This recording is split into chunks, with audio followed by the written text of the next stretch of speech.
next session goes around global chemical industry scaling up for clean energy transition. I'd like to welcome on stage and give a quick brief on our moderator for today's session, Dr. Fernando Gómez, the Head of Resources System and Resilience Program and member of the Executive Committee of the World Economic Forum in Switzerland. His current areas of responsibility includes programs in plastic pollution, circular economy, and the adaptation and resilience for businesses and society toward climate change. For the last 13 years, he has occupied various positions at the World Economic Forum. His career also includes a doctoral and postdoctoral work in polymers chemistry, and 8 years in various roles in the chemical group of ExxonMobil. Please join me in welcoming on stage Dr. Gómez. Dear Excellencies and friends, it's a pleasure to be here at in this 17th edition of the GPCA Annual Forum. Thank you for the invitation. I want to thank the GPCA team, Abdul Wahab Al-Sadoun, and our hosts, Qatar Energy and the State of Qatar, for welcoming us here. For those of you who do not know, the World Economic Forum is the international organization for public-private collaboration. We're very happy to bring some of the insights and some of the ideas that emerge from the work that we do year-long with our communities, particularly work that we do with the chemical industry and the Center for Nature and Climate. I was invited to deliver a teaser presentation, so just to set the stage for a panel conversation. That's great because that gives me the opportunity to bring more questions than answers to not only to our panelists, but to a number of you. Let me share with you how we're going to do this. We're going to spend just a bit of time maybe bringing some of these concepts to the chemical industry. I see the title, Mobilizing Chemistry for Impactful Transformation. We see many things transforming, so I want to spend a bit of time on what that transformation is for our sector, talk about the context. Very few things to add after Paul, but maybe making a tighter bridge with our sector, and maybe spend a bit more time into what it means to lead some of those transformative processes. This is a framework just like any other, but those of you who are familiar with the framework that we've used at the forum to talk about the transformation of the industry recognize that if we were to survey this group, if we were to ask in what ways the chemical industry has been transforming, will be transforming, naturally, this idea of being more sustainable, and we encompass that in being more responsible in many ways, not only people, planet, but with our own. That's probably a key feature. There are a couple of additional elements there. The industry becoming more resilient and the industry becoming more productive. In the end, it's insufficient to talk about a very sustainable chemical or petrochemical industry if we leave aside the need for productivity and to deliver the social and economic well-being that we are in a way used to now. This brings us to the first set of questions that I would like to just share with a number of you, because there's a lot of work that you've been doing for the last few decades as we were modernizing this industry and making it more responsible day to day. But every time that we come to a conversation like this, it's fair to ask ourselves to what extent that role is widely understood by society, by the rest of socioeconomic systems. It's a job that we all do every day in this industry, and to some extent, it often feels like this role of becoming more responsible, acting responsibly, there's a bit of a gap in terms of the understanding. There's another series of actions that are being taken and constantly challenge our agency. To what extent we are agents of that transformation. We are driving that transformation of the industry as opposed to maybe a more reactive following some of the conditions that are set for us to do it. We won't have time to go over this framework, but many of you recognize that when we think about transforming, pretty much every box that you see there, every gray box that you see, it's an opportunity for transforming the industry.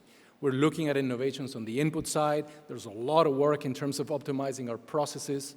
There's opportunities in terms of delivering new products and services. So you could unpack essentially each one of those boxes and realize that the forces of transformation of the industry, both endogenous, so everything that is happening within that frame, and perhaps more interestingly, the exogenous forces that Paul referred to they are at constant play. So it is impossible to try to optimize, to try to innovate, and to transform the industry in only one or two or three of them, when in reality what you're doing as leaders in this industry is actually balancing across. We won't have time to go into the detail, but one important element is this sector does not make chemicals and materials for the sake of making chemicals and materials. It is because through each one of those products, each one of those services, what we are actually delivering is performance and value into those macroeconomic systems. Today we'll focus a bit on one critical economic system, which is the energy system, and how it's changing. That's what we call the energy transition. But that relationship not only gives us an opportunity for transformation, the role that we play as a sector in it, but how that change actually influences what happens inside the fence. This doesn't happen, as I mentioned, in isolation. Maybe the last part of that equation is what happens in the global landscape. Paul has illustrated a number of these elements. This is in no way a comprehensive framework, but some of those key pieces, the current geopolitical environment, the global macroeconomic conditions, are naturally the playing field where this transformation is playing. So this, again, brings us to another set of questions. Are we being too ambitious in trying to navigate all changes across all those at once? Are there areas in which we see a bit more momentum? Are which areas in which we see perhaps some of these rocky challenges? These are some of the areas I would love to explore with you in this panel. Of course, this is under natural conditions. We recently saw a BAM, and that changes everything. And we saw many of those change trends accelerating, changing its rate, but also giving the industry new opportunities for leadership, for challenging the way in which we had been doing things for a long time until one of these shocks materialize. They keep showing up, and what we are living today is probably not going to be the last one. Where is this happening? I think I'll spend a bit less time on this part following Paul, but I want to highlight a couple of these elements. One is quite important for this industry is that the global demand, so volumes have not recovered in many parts of the world for the industry. So even after we learned that there's a bit of a gap into this policy action, we see markets that are, in a way, starting to react to these new conditions.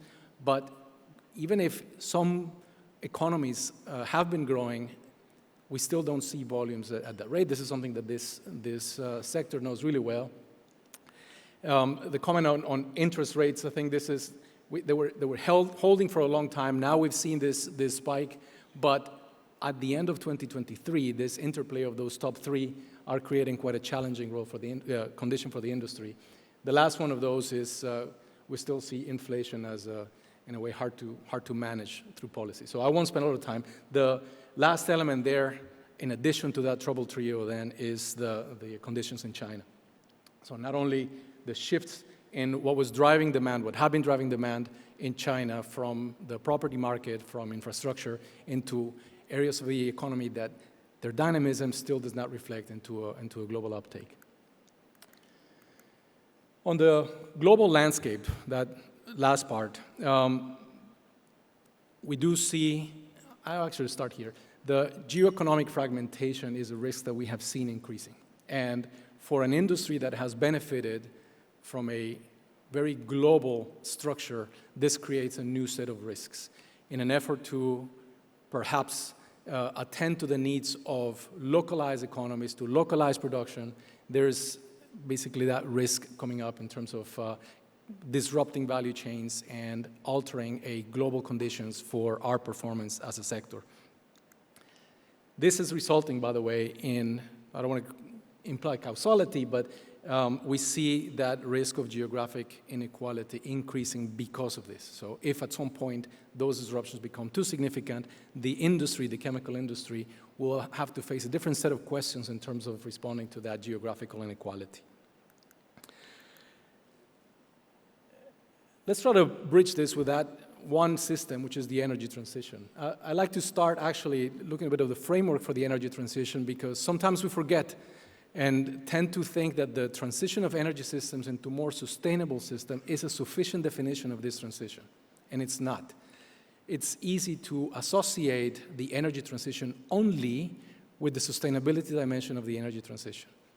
But the sustainability dimension is only one of 3 important dimensions of the transition. It almost doesn't matter how green, how sustainable our energy systems are if we leave out 2 very important components of the transition. We need energy systems globally that are secure, and we need energy systems that are equitable. It is, at some point, almost irrelevant how green a system is if we still have persistent energy poverty in some parts of the world, if some sectors that are highly energy dependent are facing almost a challenge in their competitiveness because of the conditions for fuel and for energy. The recent report, the 2023 edition of Fostering the Effective Energy Transition, there were a number of elements. I'd like to highlight a couple.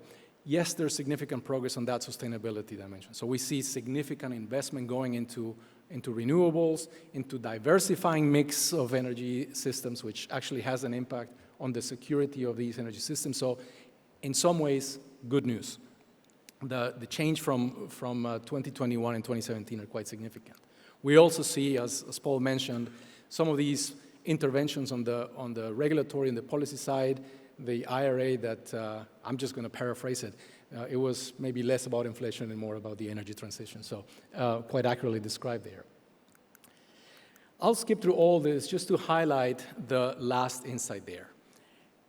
We noticed that this energy transition globally might be plateauing in 2023. So despite all the gains on the sustainability side, what we saw in terms of the geopolitical disruption may be challenging our ability to sustain the overall momentum of the energy transition. And again, this creates a different set of questions for our industry, not only facing the technology side, which is critical, but the overall, are there any more pockets of opportunity for the industry beyond the technological transformation behind it? When we look at the hard-to-abate sectors, and I'll probably finish this context setting with this. When we look at the hard-to-abate sectors, one important element is we've started to look at what those different scenarios and taking the IEA scenarios, what that would mean, and we see that there's demand will continue. I think this is understood by many. The high levels of demand for these products will stay through the next few decades, and even with some significant changes, the 2050 net zero scenario of IEA, demand does not change. So the expectations of demand 10, 20 years are still as high. So it's not a demand issue. So we are going to have to, and especially interest for this industry, we are going to have to be there to supply the materials that are necessary for our living in a way no matter what, next 10, 20, 30 years. But when we look at how costly this is going to be, this is on the left side, what you see is some of the estimated green premiums on some of these products. And you see that on the B2B side, those green premiums are very significant. These are numbers that are almost difficult to handle when we make projections in terms of supplying this. So questions arise, can this be done? If these are the green premiums, can this be done? Let's spend just a couple minutes before we turn to our panel on what leading this transformation can mean. Last year in this scenario in Riyadh, we talked about some choices for the industry. I want to focus on 2. Back then, a year ago, we said the opportunity for this industry to shape that energy transition. Now we've learned that there's so many of these external elements that come in and in a way threaten our opportunity to manage, and we'd love to hear from the panel good ideas on how managing that energy transition is from the perspective of chemical industry. And the other is resilience building. We have spent a lot of time on the mitigation side. We're spending every day on reducing emissions in your own processes, but this is happening.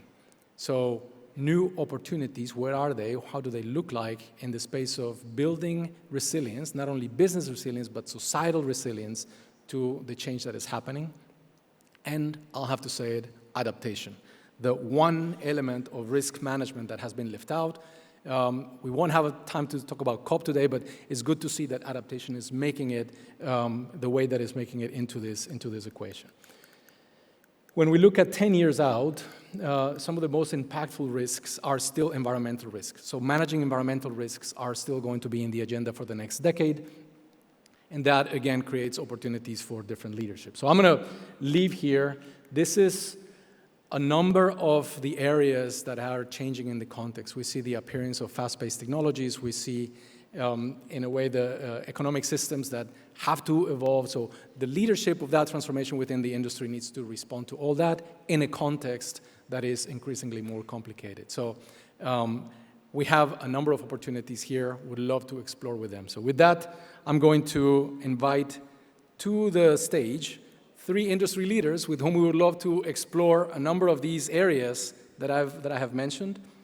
I will introduce the 3 of them, and then I will ask him to join me here on the stage. So first is Karen McKee, President of ExxonMobil Product Solutions. We'll also welcome Adriano Alfani, the CEO of Versalis, and Jean-Marc Gilson, President of and CEO of Mitsubishi Chemical. So with this, please join me here in the panel. Thank you.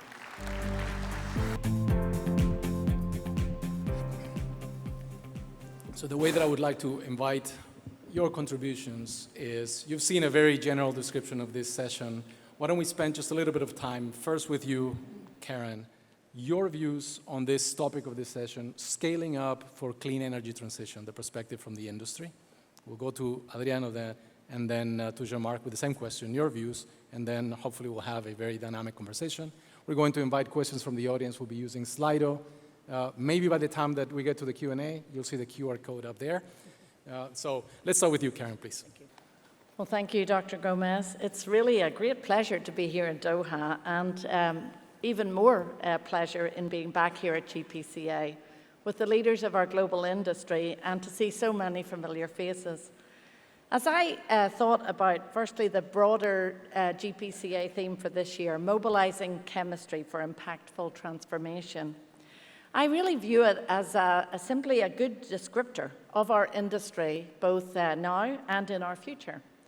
And this panel's theme on clean energy transition is clearly a critical facet of that transformation.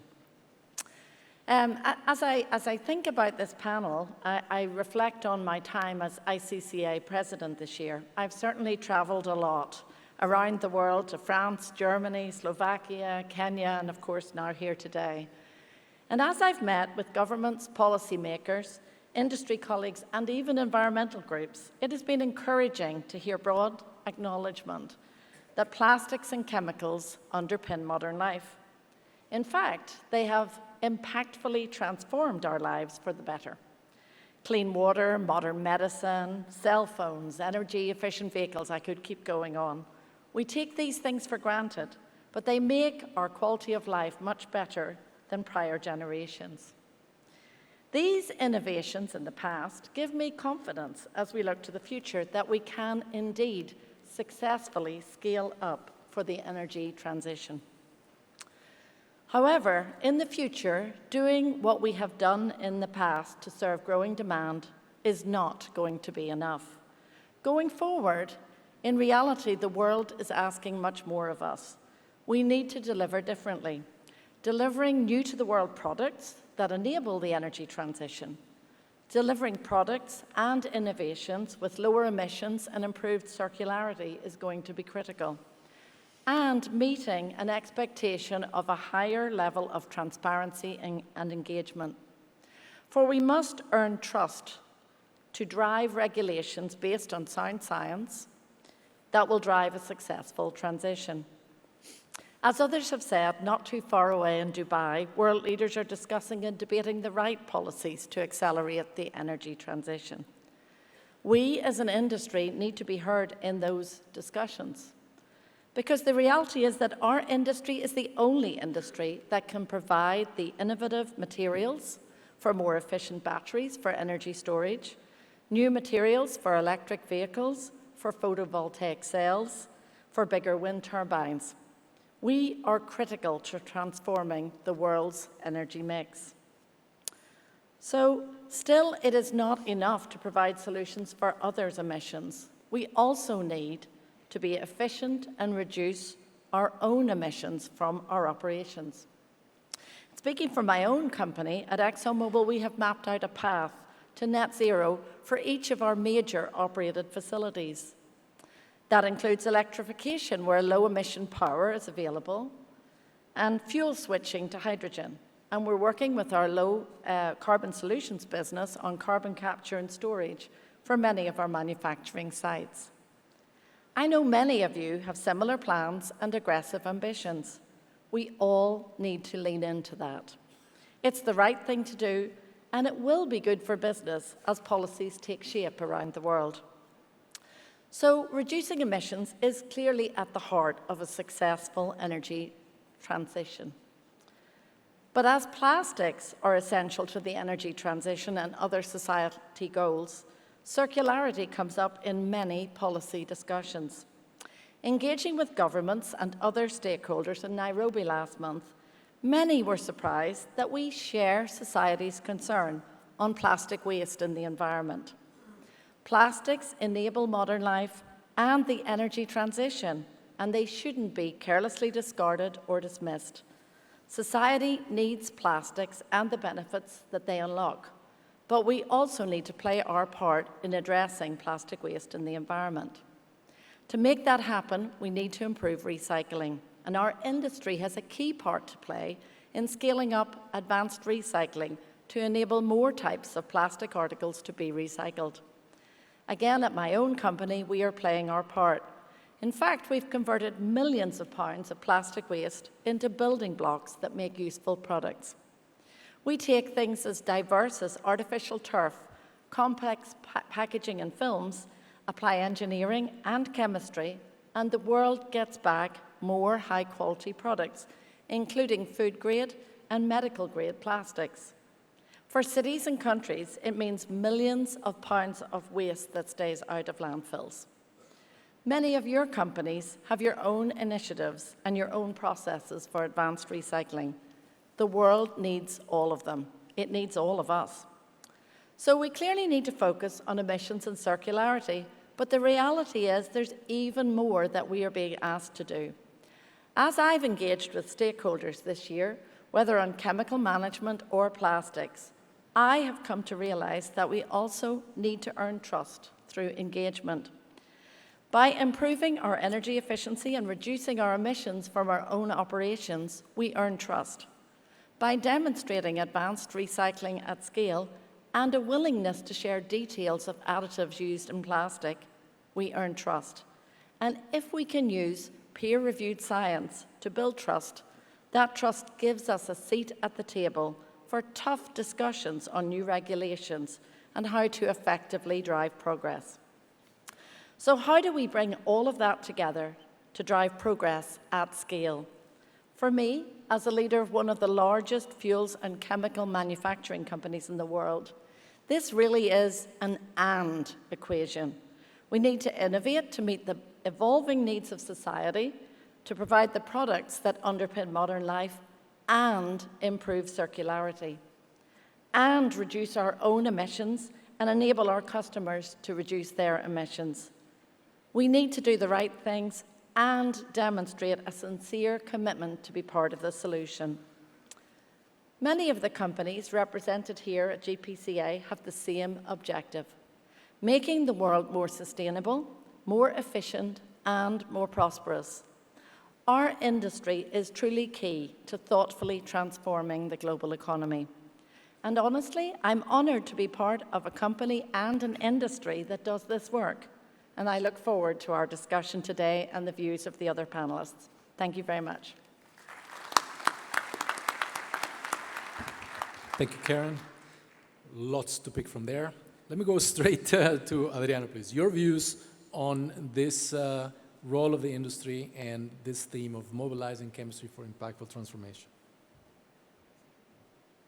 So good morning, everyone, and thanks for the invitation. It's a great pleasure to be here with you, with such a beautiful country, and having opportunity to discuss about this important topic.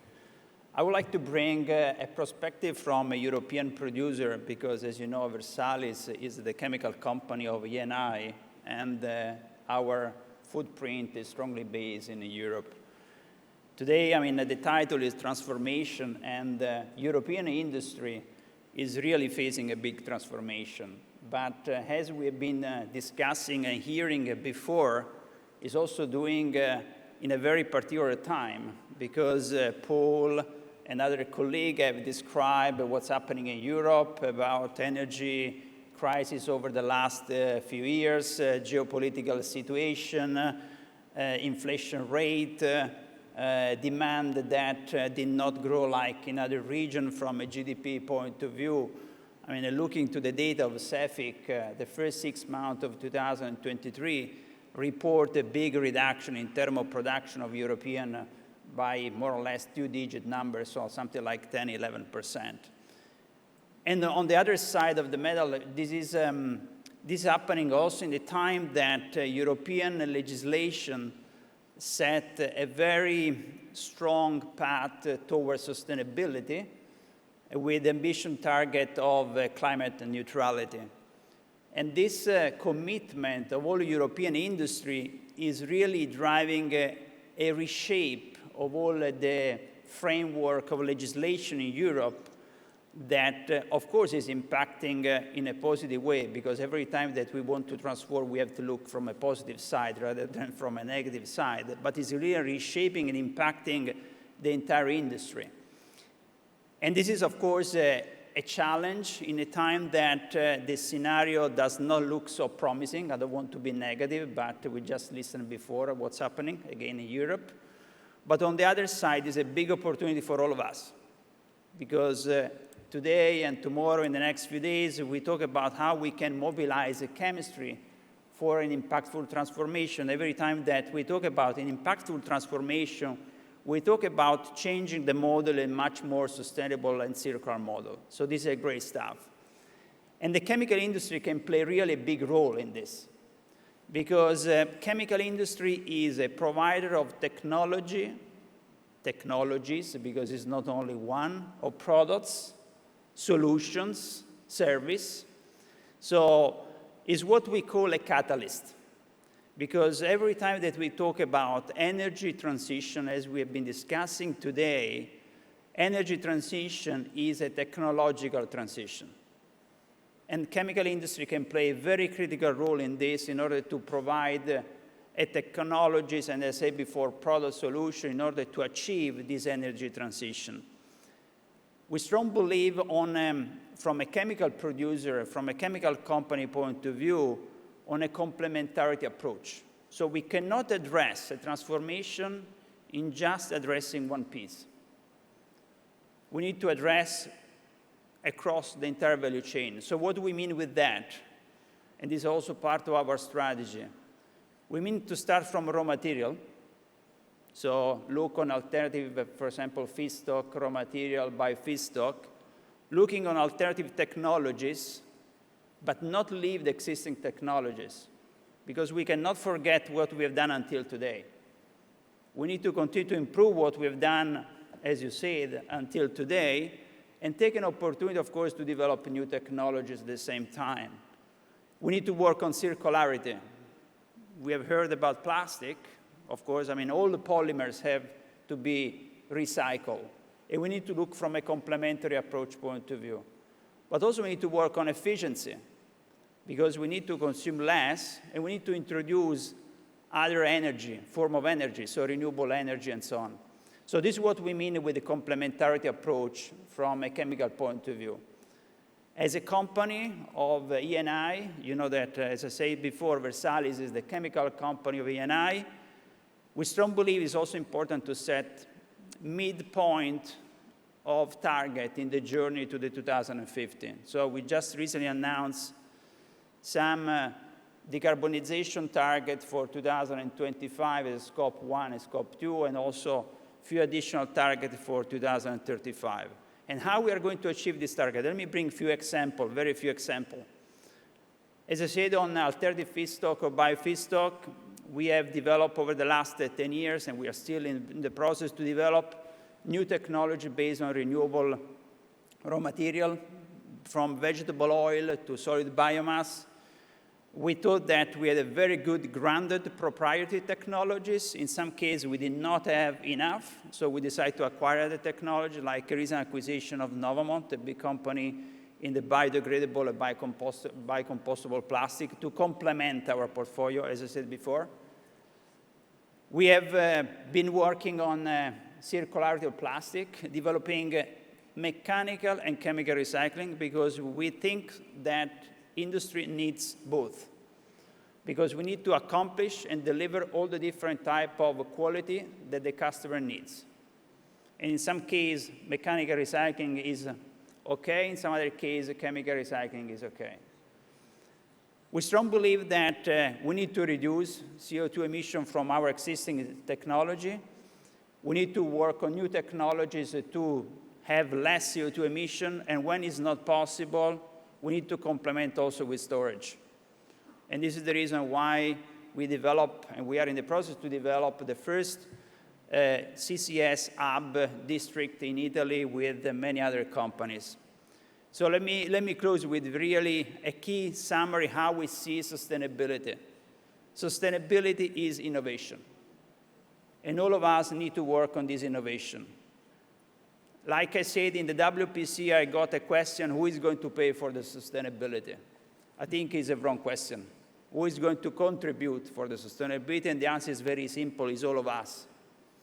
In order to be all of us means that we need to create a favorable framework.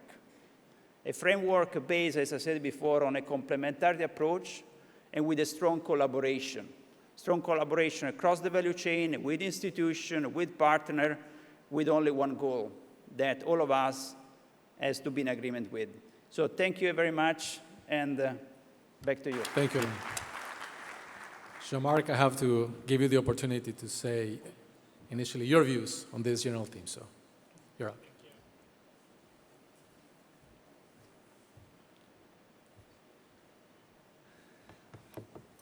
All right.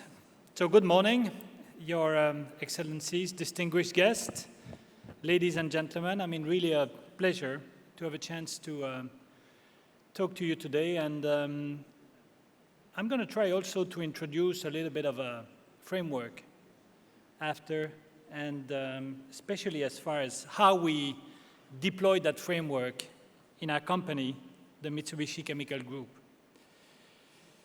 But before I get there, let me share first two thoughts with you and two experiences with you. The first one, I mean, happened about 20 years ago for me. I was the head of a semiconductor at Dow Corning, Dow now. And we were really thinking about whether we should go into the solar industry. We were the largest producer in the world of polycrystalline silicon, and we were really wondering because there was a lot of investment needed to get there, billions of dollars. And so, like usual, we had a meeting with our CEO at the time, and a person named Gary Anderson, really visionary person. And in the course of reviewing that investment, he made a statement that to me, still resonates and drives some of the decision making. And when we were talking about natural resources and whether there was a point where hydrocarbons were going to be displaced in terms of energy generation and whether there would at any time be a place for the solar industry. And he made the really very insightful comment. The first thing he said is, listen, Jean-Marc, hydrocarbons, these are really products from heaven. They came from biomass. They went in the ground. They stayed million years there. Lots of pressure, temperature. They accumulated a lot of energy inside. They are wonderful products. You can use them, different chemical reaction, polymers, wide variety of chemicals. They are really the support of anything and everything that we do today. So, but at the same time, as much as they are wonderful product and product from heaven, we are burning them. We shouldn't be burning them. We should keep all the properties that have accumulated over all these years for making great materials. and not burning them. So yes, the conclusion of that meeting is, yes, it's going to take time, but there is a path forward for the solar industry. What also I kept in my mind is hydrocarbons are really product from heaven. They are great raw materials. And they have been driving development across the world. So from a long-term perspective, we must absolutely make sure, as a chemical industry, that the use of hydrocarbons for creating great materials need to coexist with energy production that over time does not rely on burning them. So that's the first key thought. The second one is around the fact that the energy transition that we are into right now is not a material transition. We're going to keep using and manufacturing great materials for a very long time, and actually it's quite the opposite. The chemical industry is part of the answer of the energy transition. There is no energy transition without the chemical industry. So, having said that, let me then go into how do we apply that into a company, Japanese company, and Japan, I mean, a country where energy access, I mean, has always been very limited.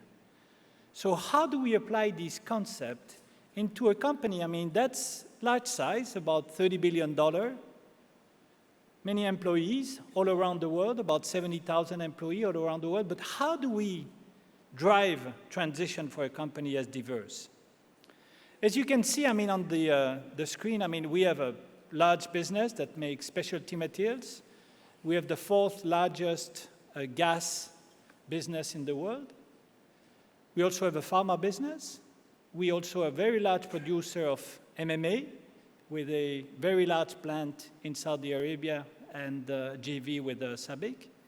And we are also number one in Japan as far as petrochemical business and also carbon products. So how do we apply this concept into a company that is so diverse?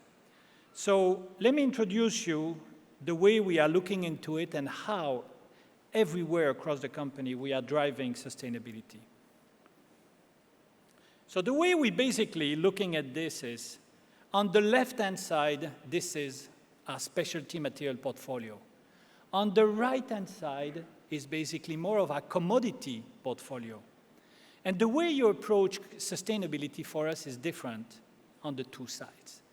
On the left-hand side, I used to, and I like to talk about enabling technologies. On the left-hand side, we are not necessarily trying to reduce our CO2 footprint.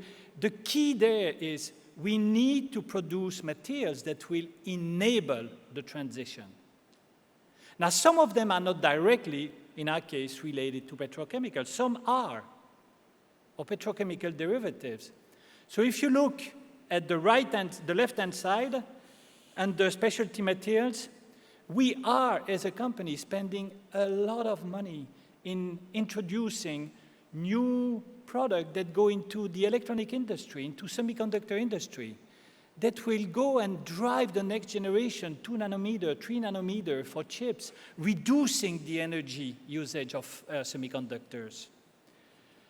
We are also introducing brand new semiconductors, gallium nitride. These will also reduce and enable energy transition while continuing the sharing of information around the world. We also use high-quality hydrocarbon products for precision cleaning in the electronic industry, reducing waste, improving efficiency. At the bottom on the left-hand side, you also see what we do to help the transition in the EV and mobility. We have a large portfolio that we are expanding now around carbon fiber, lightweight materials that will go into new EV cars and are now being introduced in a lot of new EV cars. Why? Because they're lightweight materials. Because they help you reduce burning and reduce and improve energy efficiency. So the future of mobility for us is linked to raw materials. We are also working on using new composites to enclose batteries, to make them more fire protected. So we are doing a lot to enable these to introducing enabling technologies. We are also a producer of anode for batteries. We're also producing electrolyte for batteries. As you move and shift to the right, we are more focusing on adapting our technologies because we have to adapt to a new reality. In our gas business, I mean, yes, we have, and we're building hydrogen, blue hydrogen plants with our high-core technology in many places around the world. We also manufacturing combustion burners and that reduce CO2. And on the right-hand side, what you see is we also have a portfolio of products that are bio-based materials. But not only bio-based to replace an existing product, bio-based materials that also bring an additional attribute, product attribute, where we can claim that not only these products are sustainable, but they are better than the product that they replace.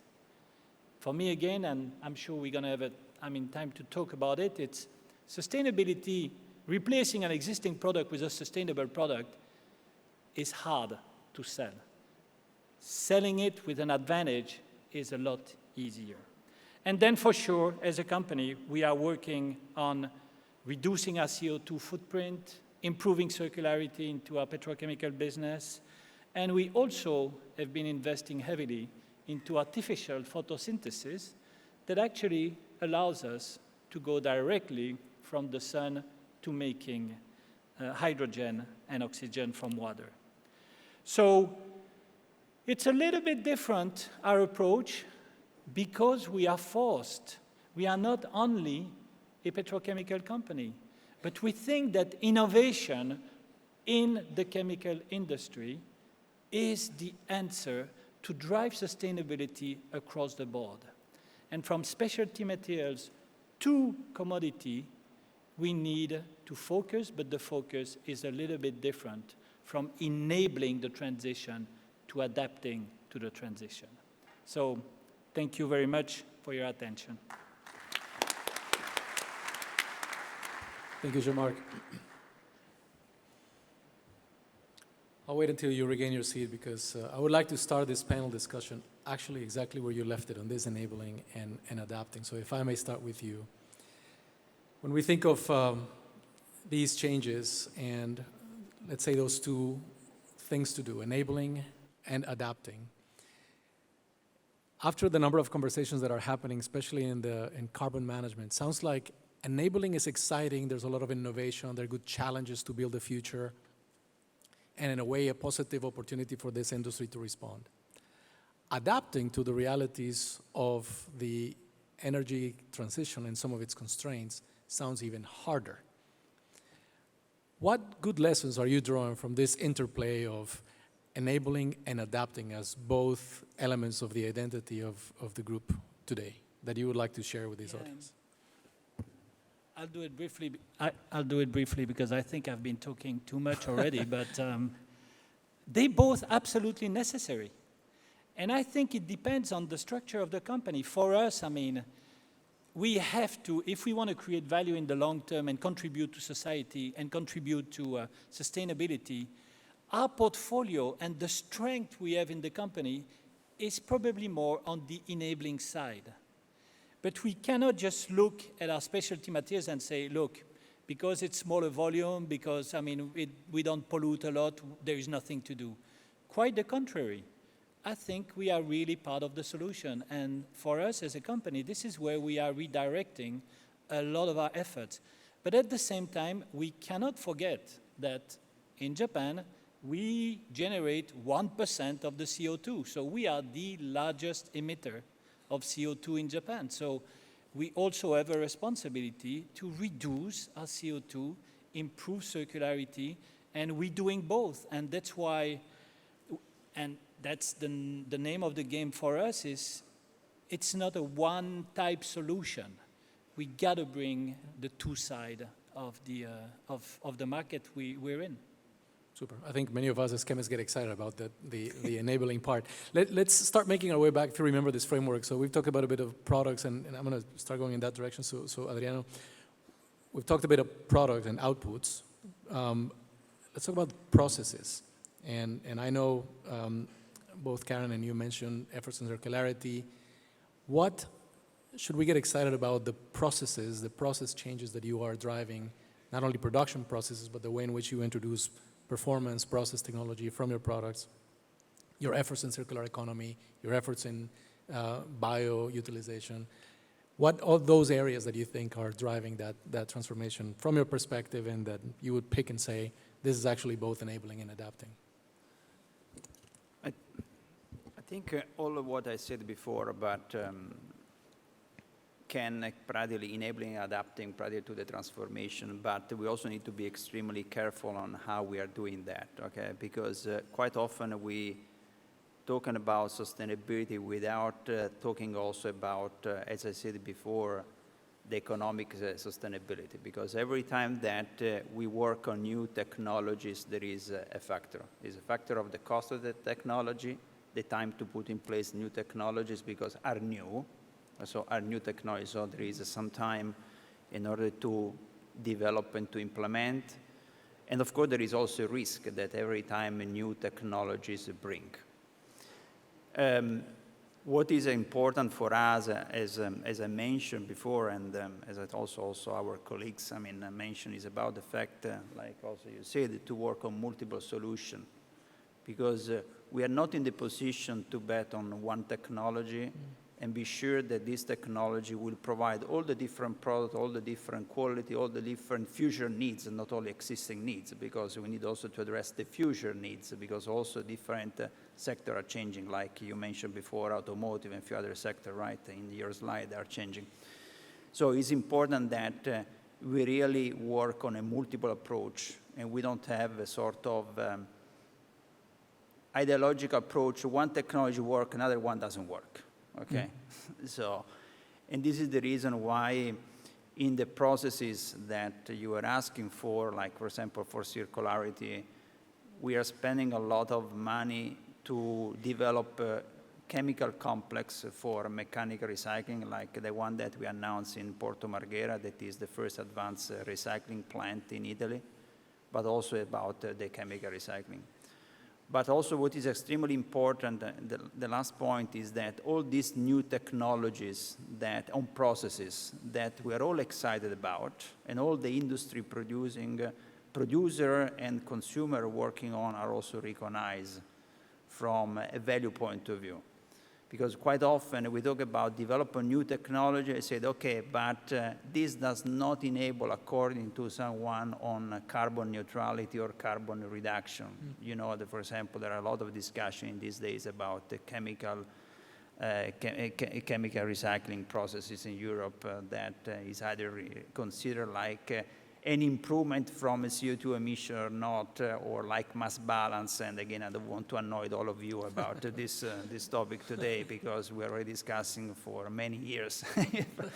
So going back to the point, we also, when you say adapting, we also need to adapt to have in place this technology and to be recognized. Yeah.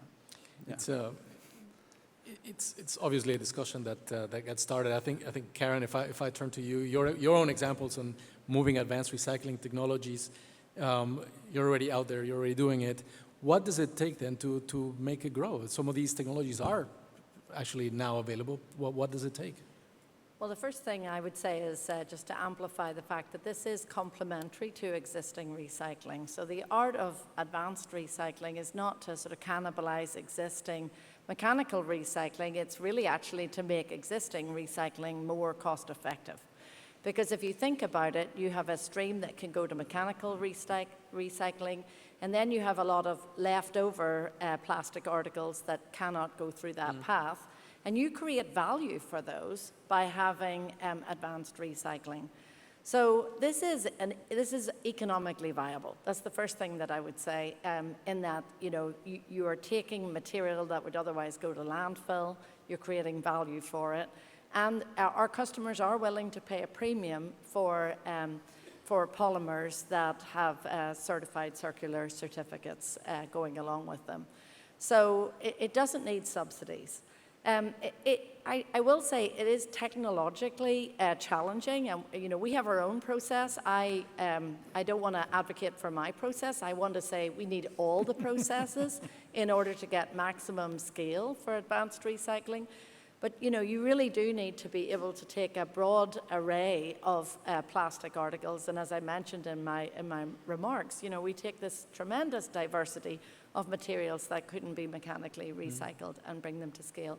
So it's already at a good scale, is the first thing that I would say. Our existing facility has a 40 KTA capability, and we've learned a lot as we have scaled up in our Baytown facility, and we now have the ambition to take our learnings and replicate this success in many other geographies where we have integrated sites around the world to get to over 500,000 tons of advanced recycling. So I think you have the mechanism there, but it does take a lot of collaboration. One of our challenges has actually been sourcing the feed, which may sound strange in a world where we're concerned about plastic waste, but ensuring that you have the mechanisms to divert plastic from landfill, and then to have the sortation in place to make sure that what can go to mechanically recycling does so, and the rest goes to our advanced recycling. So that's a piece that we need to continue to work on in order to continue to scale up. Super. Let's stay with that idea of scaling up. I think Jean-Marc, you also mentioned something about the rate. So technologies seem to be actually progressing. There's a lot of technological progress. When we speak with a number of our stakeholders, the moment we start going outside of the industry, it feels like the progress is slow. Karen, you just alluded to one of those elements, in the case very specific of recycling, availability of, in this case, feedstock, the material that you're to recycle. What is your perspective? Is it that slow, and what should the chemical industry do then to move that a bit? Yeah, so before I give a little bit more detailed answer to your question, let me take one step back. And this is one thing that I've been, sharing with a few people for quite a while is we are going through industrial revolution after many other industrial revolutions, but all the other industrial revolutions, you were adding a resource, like steam, electricity, whatever, and you were getting more productivity, and that productivity paid for the transition. So it was kind of a self-transition. In this case, we are taking a resource away, and we are replacing that resource. So inherently, someone's going to have to pay for it, because there is not much productivity out of it.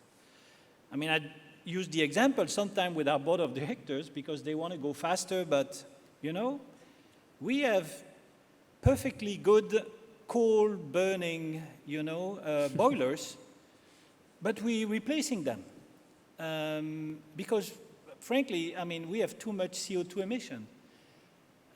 Is it economical? No, it's not. We are eating the cost, but we do it for the good of the planet. So just to make a point that inherently, this transition needs to be paid by someone. So I go now to your question, and I think I look into two different ways. Yes, it's slow, but I think it is slow for when you are trying to replace a product by a sustainable product, and it's a like for like. And generally speaking, some companies maybe have better processes than we do, but generally speaking, recycled product, unless they mechanically recycle, they're a little bit more expensive. And someone, again, link back to before, need to pay the price. And what we see is that there is, for products that are like for like, there is a tremendous resistance from our customers to pay the premium. And so, as far as I see, on that side, replacing like for like, yes, it's slow, and it's normal, because there is a price, an extra price to pay. Mm-hmm. Now, the way you can go around it links back to what I said is, that's why we have an approach that it's what I call sustainability plus. If you can bring a product that is sustainable and has a different attribute, then it's a different discussion. If I bring to the table, and that's where we've put the focus, if we bring to the table a product that is made of some biosource material and some other, normal hydrocarbon, but is biodegradable, and at the same time has better toughness, refractive index, whatever, than the product it replaces, then it's a very different discussion. So I think as a chemical industry, we need to continue to innovate if we want to go fast, to get out of the trap of like-for-like replacement that inevitably leads to a price discussion that slows down the transition. So that's what we're trying to do. I'm not saying this is a universal recipe, but it's tough. It's tough to go fast here. I would love to come back to that point a little later on performance attributes and do we pay for performance that we don't need if we keep improving on multiple dimensions at the same time. So, Karen, you've mentioned a very technical challenge, the availability of polymers. Jean-Marc, you have alluded to making the economics work. Anything else that you would add, Adriano, in terms of the challenges that you have faced in terms of bringing some of these technologies at scale? But let me build on what you said, because clearly we can work on all the different new technologies, but if we don't work from a value chain point of view in order to make the technology more competitive, I think that we cannot be faster. And let me bring the positive perspective. Rather than to be slow, I think we can be faster. Okay, not that we are slow, but we can be faster. Okay, because. For example, not that I want to talk about recycling, we can talk also about biotechnology, yep. But let's discuss in the same way about a new biotechnology or with circularity. If we develop the technologies, but then we struggle, as you said, in terms of securing the raw material, or with the logistics of the raw material, or we struggle in order to work with our end user, in order also to adapt a different quality of product to the application, I think we are going probably to be slow, for sure. Mm-hmm. But because we look in isolation to the problem of sustainability, rather to an opportunity for the entire value chain. So clearly also this type of criticality that we've been discussing now about circularity exists also about renewable raw material or about renewable energy. It is not enough yet renewable energy to decarbonize the energy systems, mm-hmm. Okay? But we all have to work, and we have to work on the logistics. We also need to work to adapt our processes in order to use a different type of energy. We are working on new technology, and as I said before, we acquired Novamont, although we had already developed our platform of bioplastic. But bioplastic are based on different raw material, not based on fossil raw material. And if you don't develop this platform of new raw material, for sure the cost of the new technology is going to be higher. So you need to work on efficiency, but efficiency is across the value chain.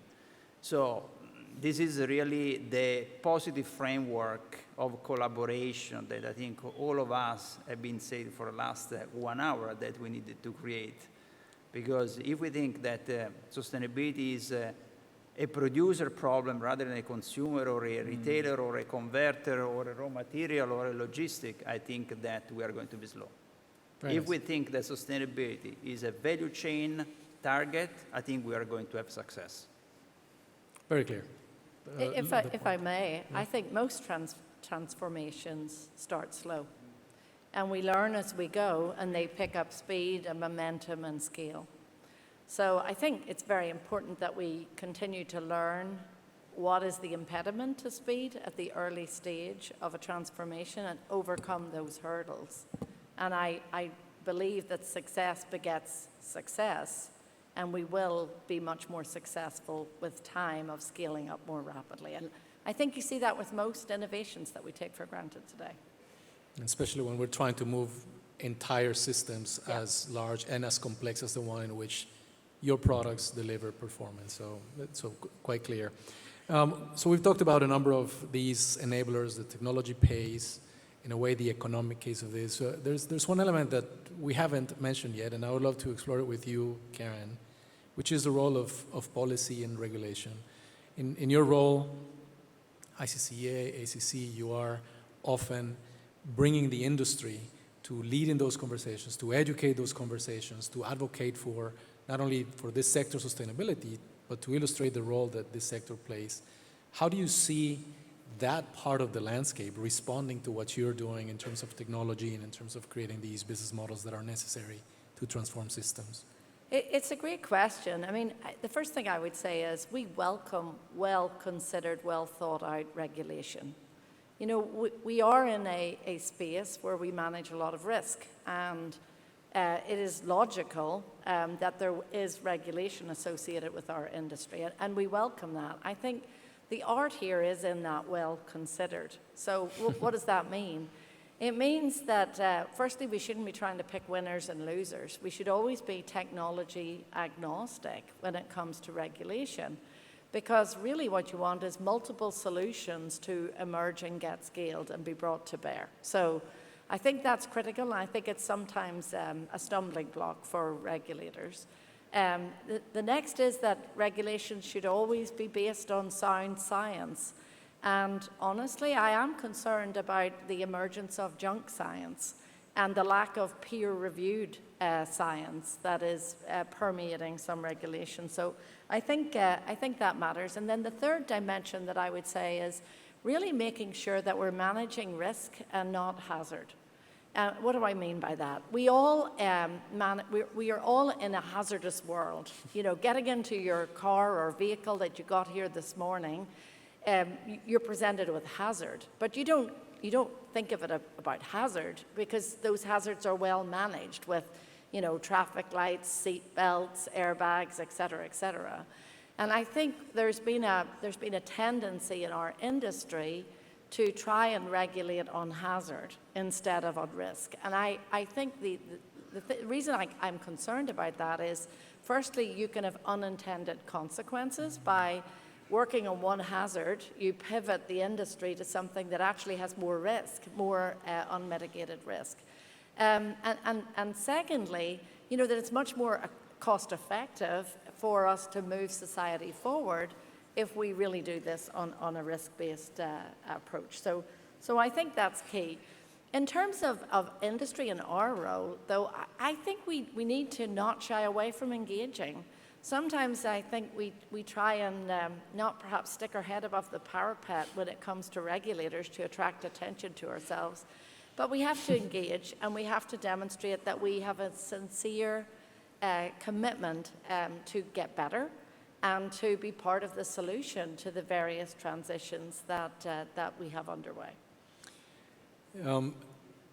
Interesting you mentioned that not only do we need sound science behind this, but one element that has been in my mind recently, last time I saw you very briefly was in Bonn, when ICCM 5, and in a way chemicals regulation broadly, and I just learned that between Bonn and being here and what's happening in COP, you also had a chance to be in Nairobi. So we have different pockets of policy action, of regulatory action that are coming from different sides to the industry. On one side, the plastics, and other, let's say, broader substances.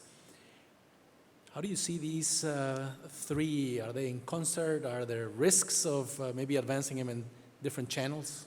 It's a great question. I think it's a tremendous conundrum, because we do want to make progress on the energy transition, which is, as I mentioned, reliant on many of the products that our industry makes. Our innovations rely on new chemistries, which need to be regulated. And, you know, if we limit the amount of plastic that is available, we are going to limit the pace of the energy transition, because so many of our products, even basic plastics are involved in light weighting and therefore energy efficiency. And so, you know, I think there's a tendency of regulators to want to solve for the area that they're working in, whether that is chemical management, where we all recognize that there are some of the global south doesn't have the basics of chemical management in place. And so, you know, therefore we want to eradicate some chemistries because some geographies can't manage those right now. But you put at risk the other dimensions that we're talking about here. And you know, I think you need to step back and solve for all at the same time.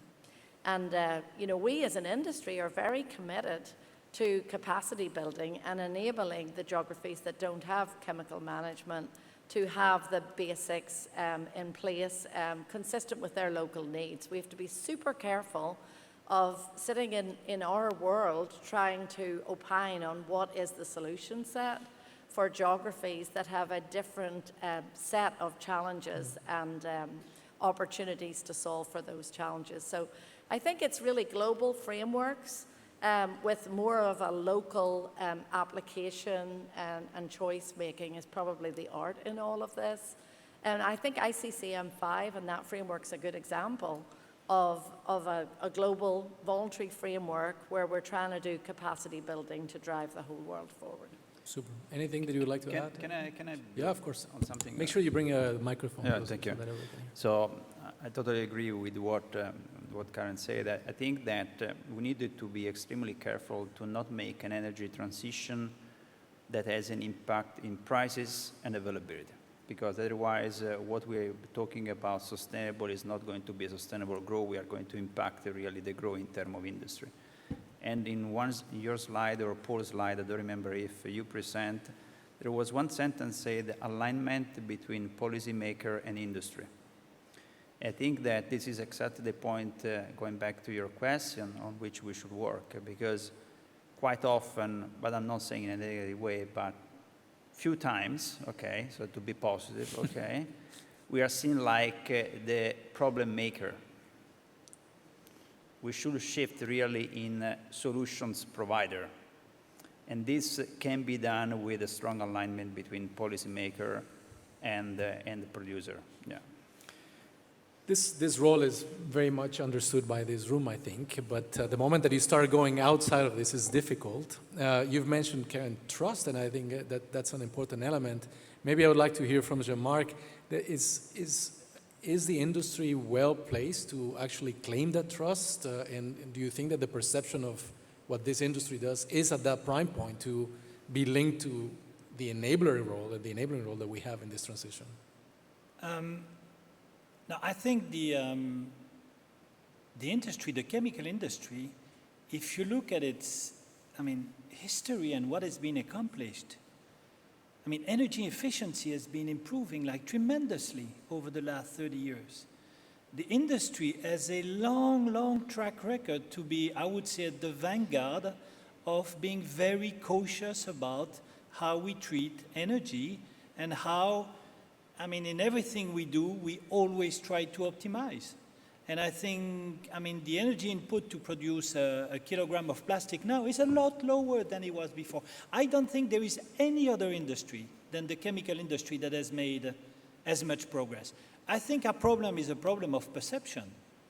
And I think as an industry, we need to not let people define us as only creating problems, only being the one that have high CO2 emissions, the one that are generating all the plastic waste and everything.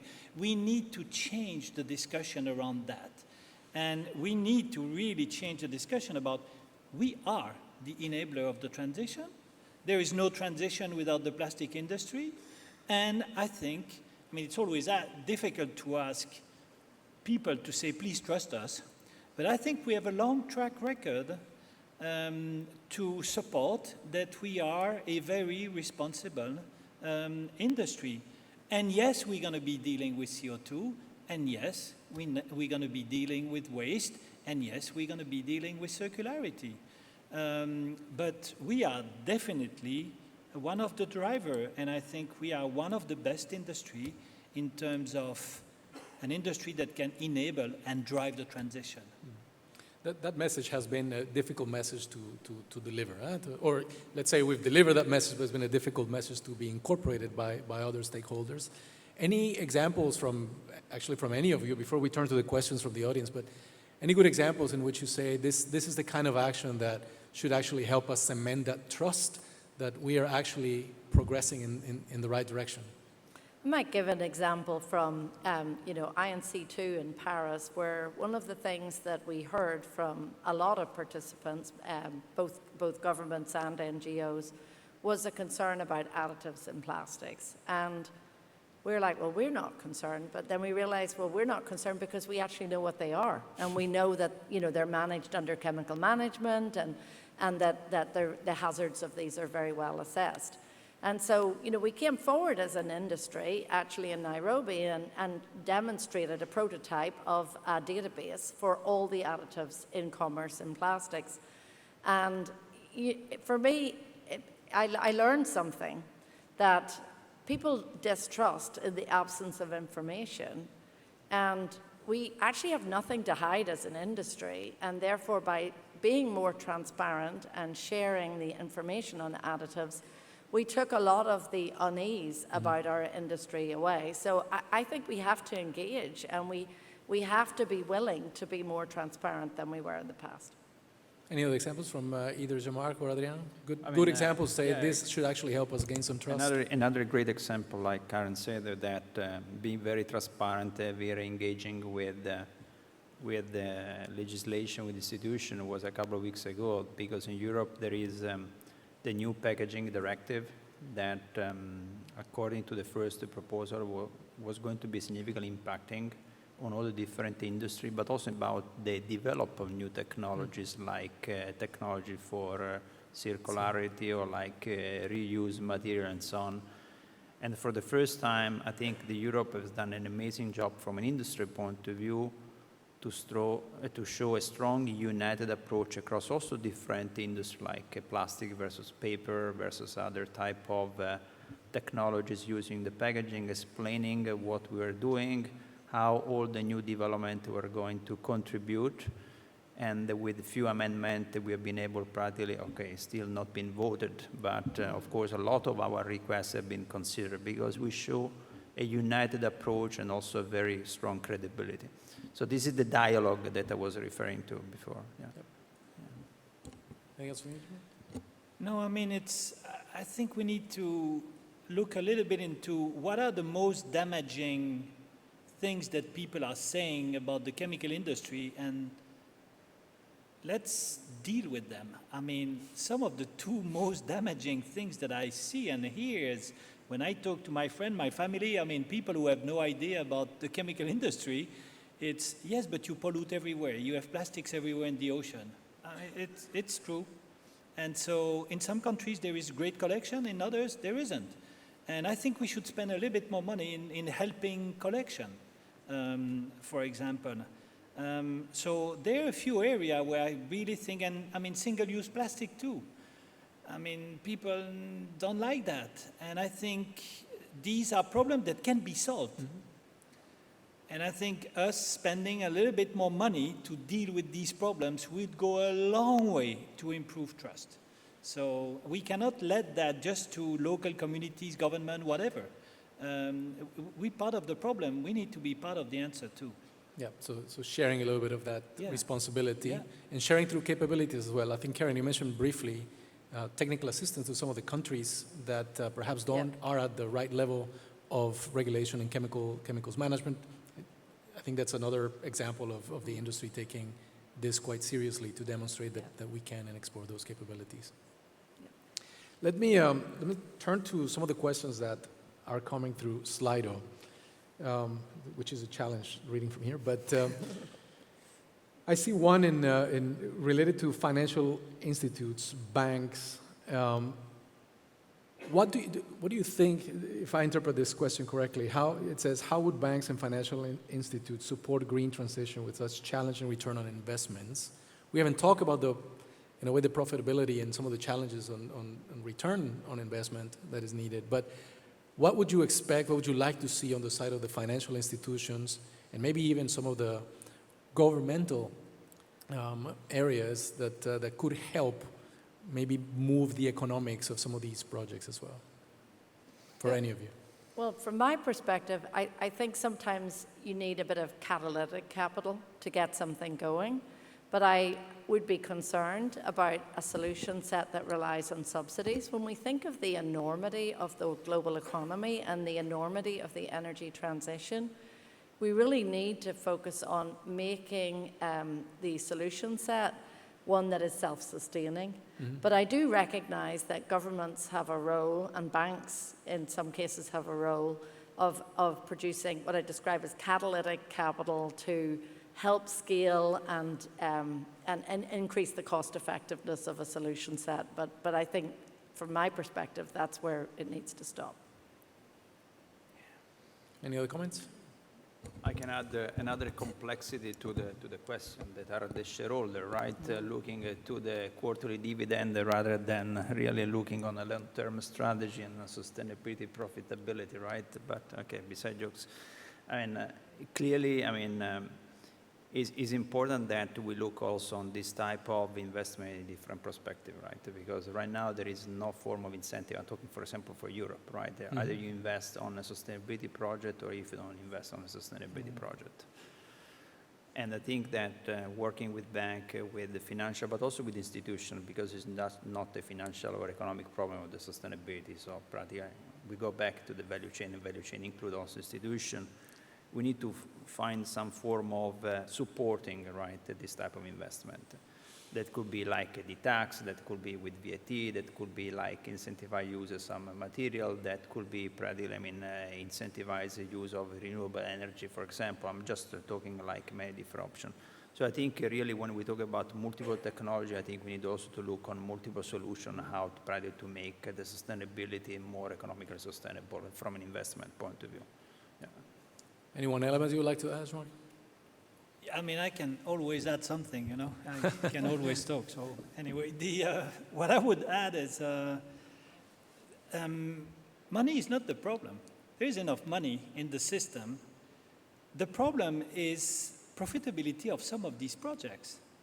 And I go back to what Karen said in terms of, I mean, you start small and then you get bigger and bigger. I think a lot of people are investing into, recycling plant and maybe the first recycling, the first 10,000 ton. I mean, you can sell at a certain price point, at a certain premium. You sell to the top of the pyramid. And then over time, I mean, as you expand and as people really like what you do, and then you go down that pyramid and then the price go down, the volume goes up.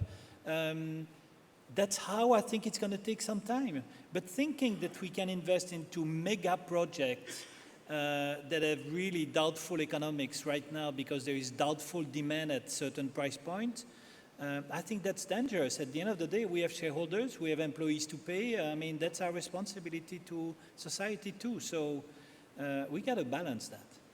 Very clear. It's a fair question to what extent maybe comparing the different rates, technological progress can be quite fast, but at the same time, the way in which we are being innovative about ways to finance these projects, the same lenses that we looked at the profitability of them, hasn't really changed that much. So fair question to, in our minds, are we doing a lot on technology side, but not necessarily moving fast enough on the policy frameworks and in the finance of it.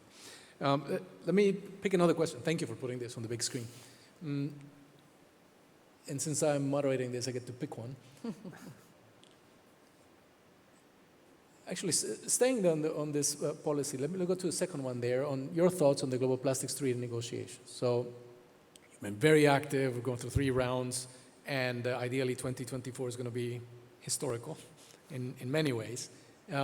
What else would you like to see? The industry is already very active. So what else would you like to see? What else would you like to see happening so that this is successful? Well, I think we need to focus on the objective. The objective is to avoid pollution of plastic in the environment. And unfortunately, I think some of the conversation from some groups during the treaty has deviated from that into a much broader discussion on all sorts of plastic-related things. And I think, if the world can really come together and focus on that objective, of ensuring that we do not have leakage of plastic or, by the way, other materials into the environment, and focus on capacity building of solutions, particularly in countries with the most need, where they have the most leakage into the environment. I think that we really can make progress here, but I think if we dilute all the conversation with a smorgasbord of other plastics-related things, I suspect that we make the problem too big to solve. And I really would like to see us come together as a global society to make impactful progress on the leakage of plastic into the environment. And from an industry perspective, we really want to see the global governments focus on improving circularity as a mechanism to value that waste in such a way that the economic forces will enable it to be recovered into beneficial use. Glad you've mentioned other geographies, particularly some of the economies that are finding quite challenging to deploy funds for infrastructure developments, and the role that global industries and, in a way, other economies can play in leveling that a bit, ensuring that there's enough flow of capabilities where they are needed. I see a question actually on that potential disparity across regions. I'll read it directly as it says: how can we ensure that the impact of our industry extends to developing regions? The significance diminishes if India, Africa, and China don't align with our efforts. And I realize that just in this panel there's enough diversity, but there's no India, Africa, China. So I'm sure that these are just references to other areas of the economy. Anything else that we have not considered yet to make sure that this is actually a global transformation and it does not continue to create that geographical disparity that I mentioned briefly? You've mentioned technical capabilities flow, co-investment, creating those shared models. Anything else that we may add to ensure that this is globally moving the baseline? I think that what we have not discussed so far is the best capital that each company has, right? Because sometimes we discuss about money, cost of money, more expensive than sometimes cheaper, but I think is really the resource in terms of people. So the great work that all of us can continue to do is to ground our growth in people. And so to continue to invest on the people, in order probably to develop new competencies that quite often we need to develop new competencies, new know-how. I think that if we make this capital still growing, I think there is no target that we can miss, honestly. It's my point of view. Great. I want to pick another one, which is we've talked about different elements that will enable this. And I realize that, and I guess the audience realized that none of you have made reference to carbon credits, price of carbon. Where do you see that coming in this equation? Do we need that? Is that one of those, in addition to the potential catalytic getting started with some of this deployment of capital, that unless we have agreement, it probably won't move? Anybody would like to comment on that? I mean, I would say that an implied cost of carbon, regardless of how that takes place, drives confidence in investment, and therefore it's a good thing. And, you know, the world doesn't care what part of the economy gets its emissions reduced, as long as overall emissions are reduced. And having some mechanism that is close to a price on carbon would allow the world to transform more efficiently than sort of randomly, if you like, but without that, various companies and geographies doing their own thing. I cannot agree more. I think you will see real transformation, acceleration also onto investment on marginal projects when there is a price of carbon, whichever mechanism is, that is maybe adapted depending on the economy and state of development of a country or whatever. But I think unless you get something like that, it's going to continue to be relatively slow. Okay. Super. Realize that we're standing for lunch. So I just would like to do a quick round with you closing. Either the one thing that you thought you would hear in this conversation but you didn't, or the one message that you would like this audience to remember this panel by, or both. One thing that you thought you would hear but you didn't, or one message that as we move to lunch, you say, I hope they take this with them. Let me go in this order, Karen. For me, I think my message is we all need to make progress. I know for myself, my thinking has evolved over the years on the topics that we've covered today. And as I said in my prepared remarks at the beginning, that, there's room for us all to make progress. The world is evolving, and we as an industry need to evolve with it. I think that's the key. All right, Adriano. I go just on the opposite side of my nationality. Normally Italian people talk forever, right? I think sustainability is a joint effort. If we're all on the same boat, we'll have success. If we miss some component of the crew, we might be slow. Yeah. Thank you. Jean-Marc. I mean, to me, it's a message of being positive. I mean, I don't know if the work's going to be done by 20, 30, 50, whatever, but the work's going to get done at one point. And the work that we have in front of us, we're going to drive it, and that's what I'd like to leave with people is, I'm positive. We have the technology, we have the people, we have the money. We cannot dictate time and when consumer will adopt everything, but the job's going to get done. Super, very clear. I think our geometry professors in high school will be very proud to hear so many of these concepts coming together, the coherence, the circularity, and I would like to just add to that. And I was very happy to hear all of you talking about complementarity, talking about moving sets as opposed to one particular product, one particular technology. This solution is not only in the center of the movement of very complex and large systems, but requires that kind of openness and that portfolio management that you do very well. So with that, I would like to thank the three of you as panelists and thank the audience for your participation and the organizers for this opportunity. Thank you all. Thank you. Thank you.